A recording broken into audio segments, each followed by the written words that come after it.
Big streamers on Twitch have been recently trying to create events that mix the feel of a live stream and a TV game show. Mogul Moves, Hive Mind, Parasocial, OTK Schooled.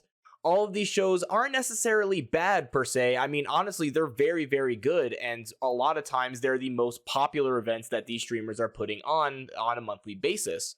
But they have a lot of issues that really need to be addressed in order to become a mainstay of the platform, which I think they have a great potential to do so. But before we dive into my opinion on why this is, let's first analyze what makes a good game show.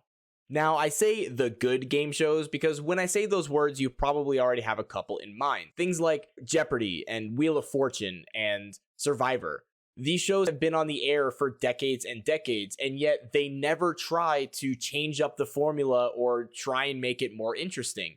In fact, the simplicity is the point. In Wheel of Fortune, you have to guess the word while you spin a big wheel. In Jeopardy, it's rapid fire trivia questions. In Survivor, it's all about being the last man standing. And if there's one point I want to make extra clear, it's that the shows that are on TV know how to limit themselves in order to be more consistent. Something that Twitch streamers are not really known to do well. Y'all thought we were joking. This bottle was full. This bottle was full when I got here. So I'll cheers to that. I'll cheers. I'll like let. And that right there is my main problem with these Twitch game shows. It never feels like a consistent attempt to just let the game be a game. It's always some weird mix of a bunch of streamers hanging out and cracking inside jokes while also maybe answering some trivia questions on the side. Perhaps the best comparison of a TV game show to what we see on Twitch right now is an old show called Hollywood Squares. Now, I know a lot of you are really young, like way too young to even know what Hollywood Squares is, but let's give a quick rundown. In Hollywood Squares, there are 9 celebrities that are chosen to create a giant tic-tac-toe board. The contestants, who are random people that are trying to compete for money, are trying to make 3 in a row in order to win the game. It was a great combination for the show to be able to use the celebrity likeness to promote it and make it more interesting, while also giving the celebrities a chance to show a side of them that they never get to show, which is answering trivia questions. Also, if you think that getting a Twitch gamer to step away from Valorant for 2 hours to be on your game show is hard, imagine trying to get Gilbert Gottfried. He's dead. Now, if you are a streamer watching this, you definitely are familiar with the question, why do people watch my stream? I mean, people watch Mizkif because he's a funny goofball and anything can come out of his mouth at any time. People watch Northern Lion because he gives valuable insight to a more mature audience. People watch Hassan because he's hot and does political stuff or something. I don't know. Regardless, it's important to know what the audience is looking for before you start planning your content. That being said, when streamers are planning their Twitch TV game shows, they have these questions in mind. Does the audience want streamers to interact in a funny way? Do they want the streamers to legitimately show what kind of trivia knowledge they have? Do they want giant cash prizes? Do they want whack competitions that you never get to see streamers do? It's fine to try and appeal to each of these questions individually, but unfortunately, what I see all the time is there seems to be no structure in that whatsoever. They're mixing all of these questions up, and it leads to inconsistent results. A good rule of thumb for designing these shows is asking, would people want to watch even if they had no idea who is competing? Take this layout of OTK Schooled and replace 8 of the squares with people you've never heard of. Do you think that people would be interested in watching 8 random people answer trivia questions for elementary school? Probably not. Now, that doesn't mean that Schooled is bad design. In fact, I watch Schooled every single week it was on. It's by far my favorite show, and I think it has the most unique content. The problem I have with it, though, is that it's not following its main draw. The audience, I'm speaking for myself mostly, but the audience wants to see what kind of knowledge these streamers retain from school. Because school is something we all had to go through. School is something that connects the streamers to the audience, to the production crew, and everybody involved. Yet that never seems to be the focus of the show. Way too often it gets derailed by the contestants making jokes and arguing with the teacher. The average length of the show is between 2 and 3 hours. Jeopardy gets through the same number of questions in 6.5 minutes. Obviously, you guys are aware at this point of my bias when it comes to the expectations I have for these shows.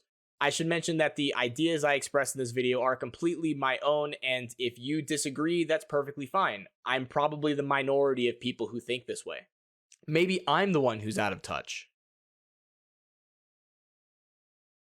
No, it's the kids who are wrong. To be fair, I did go over to Mizkif's YouTube channel to find the edited versions of these schooled episodes, and it took about 11 minutes in one of them to just get to the first question. So maybe I'm not the target audience for this kind of thing.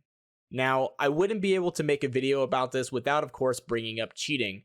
This is something that was huge news upon the end of Schooled's last season. Before I start with this topic, I'd like to bring up two things. One, I feel legitimately horrible for Mizkif. He put so much effort and work into planning the show, and for him to invite his friends and fellow streamers onto the show only for them to cheat and make it seem dishonest is just really sad to see. Second, if you are aware of the people involved cheating, please don't be toxic towards them. It doesn't solve anything. Stop being weird. However, I do think it was very foolish for the school organizers to allow a competition for $50,000 without any kind of formal anti-cheat system. I used to be a teacher, a middle school science teacher for 7th grade, and I always expected the best from my students. I never wanted to be that super strict teacher who prevented them from going to the bathroom because they were skipping class, or sending them down to the principal's office every day and getting them suspended. I never wanted to be that guy. Well, long story short, it didn't work. It doesn't work. And if it didn't work on teenagers doing homework for free, it's probably not going to work for Twitch streamers who are competing for 50 grand. It's not enough to simply set your expectations. You have to enforce your expectations at every turn. Because if you don't, you're going to lose control of the classroom, or in this case, the game show.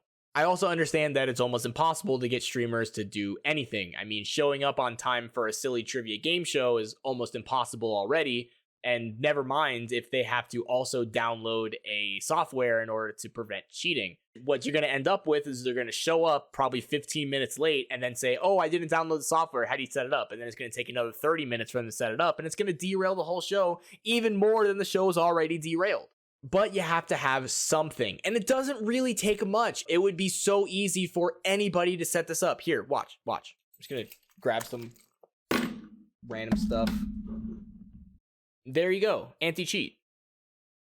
So what do we do from here? I think that Twitch game shows have a huge potential. I mean, they're already some of the most popular content that streamers are putting out nowadays.